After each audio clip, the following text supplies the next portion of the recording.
Vietnam is an amazing destination to visit with breathtaking landscapes, vibrant cities, delicious cuisine, amazing beaches, and warm and friendly locals. There is so much to see and explore here, and in today's video, we're going to tell everything you need to know before visiting this beautiful country. So let's dive in.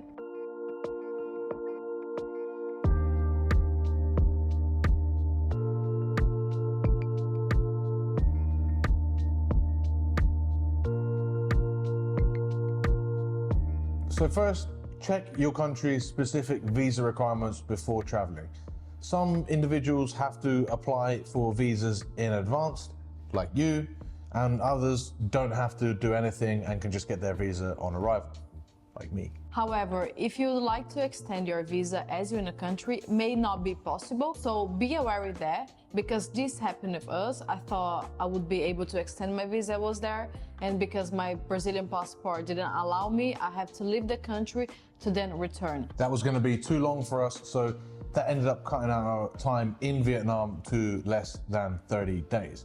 In Thailand, we could spend 60 days because we could extend the 30 days whilst we were there. In Vietnam, however, to have to leave and then try to obtain and apply another visa, it would just end up taking too long with this process. So really be aware of your visa options as step one of your planning to go to Vietnam. With that being said, obtaining a visa is a very easy and fast process and also very cheap. I will put the link in the description below so we can go and check out what do you need to do for your own passport. All right, so once your visa is sorted and you've ticked that box, when you get here, staying connected is going to be crucial. We recommend using Airalo, as we do, for all of our SIM card needs. And it's just much easier and convenient. As long as you've got like a new-ish phone that accepts eSIMs, which is basically most phones within the last 5 years, you can just download the app and then download a new eSIM for every country or even region that you go in.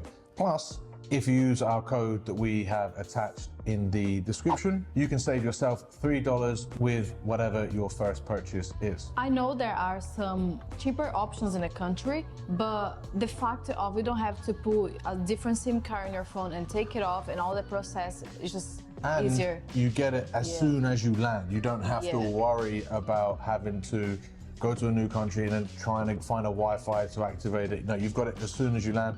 It's just really reliable. We really enjoy using Airalo, so we would recommend that for your trip to Vietnam. Now, to pay for things in Vietnam, predominantly you're going to want to have cash. Although there are lots of places that you can pay using your credit card or even Apple Pay, which is starting to increase, having local currency on hand is going to be advisable because most places still are going to operate on a cash-only basis. Especially places like the markets where you're going to get the most value for your money, they're mostly always going to only accept cash. So to get cash out, it's very easy, and they have ATMs for all over the cities. So whatever you go is going to be fine to take cash out. Doesn't have to be on airports or in any bank. I've got 2 tips for you in this situation. If you're going to get your cash out, don't accept the machine's conversion rate. Always say no, don't accept their rate. Use your own bank's rate. It's always going to be better, especially if you're using Wise, which is what we use. If you want to sign up, it's really convenient to travel around the world and transfer your money into different currencies using Wise. This is going to be pretty link heavy, but we've got another link in the description or the comments for that. And then the other thing, as far as banks go, if you are a US citizen or are able to get a US address, I would highly advise opening a Schwab bank account, because when you withdraw cash through your Schwab account, they actually reimburse you any local ATM fees that you use. I guess I'll put a link in the description for that as well, but it's only for US residents, US citizens to get access to. Next, we have language. Many people will speak English, especially in more touristic place, but still a lot of people there don't speak English. It may be a struggle if you're there. So what we recommend you to do, just download Google Translator. They do this often, like all the time. And have the English and Vietnamese both downloaded to your phone. So even if you've purchased your Airalo, as we've already discussed, you still don't need to download the data for that. You can have it already saved to the storage on your phone, so you don't have to access the internet to translate it. It becomes very easy. In a Google Translator, you can just speak and they will listen to it and they will do the same. So it's very easy. And I think it's going to be a little bit harder if you don't have it, because it's going to be very difficult to communicate sometimes. But even with that being said, we do advise learning such basic words such as xin chào, which is hello, and come on, which is thank you. They always appreciate it, even if you say those words only in Vietnamese. It seems to like... Yeah, they love it, and it's just nice to at least know some words in the language where you are at. Yeah. Now we got insurance. Insurance is essential wherever you go, especially if you're traveling Southeast Asia, because the food is different, you can get sick, the country doesn't speak your language. So we really advise you to have insurance as you're traveling.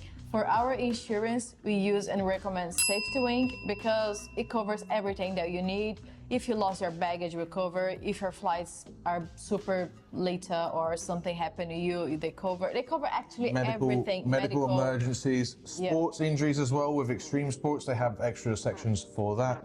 Other needs as well, right? Yeah, and now they have a zero deductible, so it's perfect. It's really hassle-free. It's amazing. We love it. Speaking of hassle-free, it's also easy to set up and extremely easy to claim. I had a bout with staph infection whilst we were in Vietnam, and I got paid like within a week. It was so easy to get it all sorted. So that's yet another reason that we recommend using Safety Wing. For the best available rate, just click in the link in the description below and you can have access to the Safety Wing insurance. Now we're going to talk about a very important app you should have as you travel in Vienna, which is Grab. And it's very good because you can book cars, you can book scooters, and you can also deliver food. It's just like Uber. Grab is the South Asian Uber. Yeah, but you can also like get things delivered to different places. Yeah. So if you want to send, so say if Bia was at the beach and I wasn't at the beach, I could get someone to come pick something up to send to her. It's incredibly convenient. It's also very cheap, right? Very, it's very like cheap. ridiculously cheap. Like a 10-minute trip will cost you around $1 US, depending on where you are. Very good value and definitely worth downloading and getting accustomed to using that app. So in terms of water, it's like wherever we go, it's one of the first things that we check is whether you can drink the tap water, if you have to be careful with it or not. In Vietnam, you shouldn't really be drinking the water from the tap, so it's better to stick to some sort of bottled water.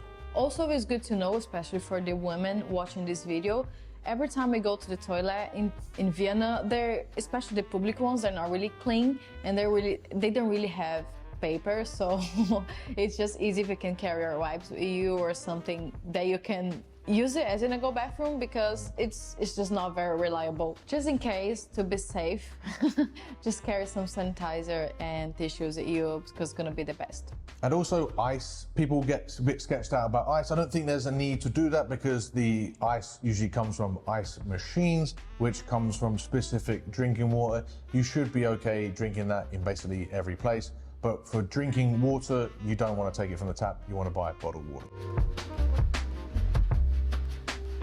Right, this is one of our favorite things about this country, and it's something that you really have to be open to, which is the food.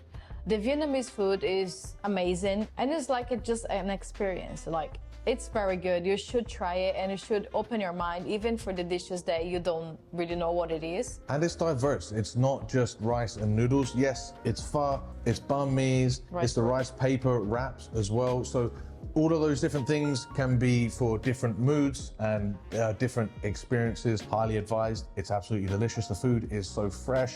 We're going to get a bit carried away with here, right? Yeah.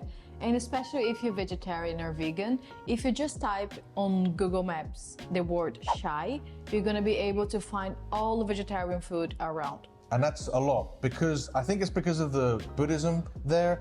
Like a lot of Buddhists are vegetarian or vegans, and well, vegetarian and vegan sort of cross over in Asia because there's not a big milk or dairy culture, so it can get really easy. It's probably the place that was most convenient for us as vegans in South Asia, right? Yeah, and also the food there is very healthy too, so. Yeah, very healthy, fantastic, really affordable. Definitely go out, try a wide range of different restaurants and really be open to anything and everything. I was also not that spicy. They don't have loads of spicy stuff like they do elsewhere. So again, definitely recommend trying as much of the different food and amazing food that you're going to get. Maybe allow yourself a budget of extra calories whilst you're there to really enjoy yourself. This is one of the things that most annoyed me. Oh, it's our first negative thing. Yeah, in my time in Vienna, which is the traffic and noise. And I would say it's not as much the traffic. The noise is terrible. For me, the noise is the most annoying thing. And you have to be aware of that, because if you're trying to cross streets, it's gonna be a chaos. If you're just trying to live your normal life, the noise can be quite loud. After a while there, you're used to it, but it's not a relaxing walk in the street because there's so much bikes and so much noise. So for me, this is one of the negative points you should know, because I had no idea about it. And the first day I was there, I was very stressed. The roads can be kind of intimidating, especially crossing them, but there is a system at play. It's just kind of like walking, I think. Like, you just everyone's aware of everything, and everyone's aware that everyone else is also aware of everything, and no rules. I think with a little bit of patience and then a little bit of confidence, you'll get the hang of it. It's intimidating for sure to begin with, and it is always loud, but just be prepared for it as best you can do, and I'm sure you'll be fine.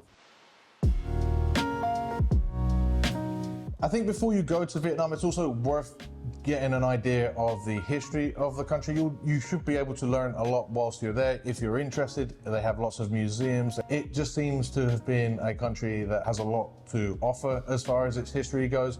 And if you're willing to learn and you find that stuff interesting, definitely go and look into it. And if you're not, at least know enough to sort of respect the country and know where you're visiting.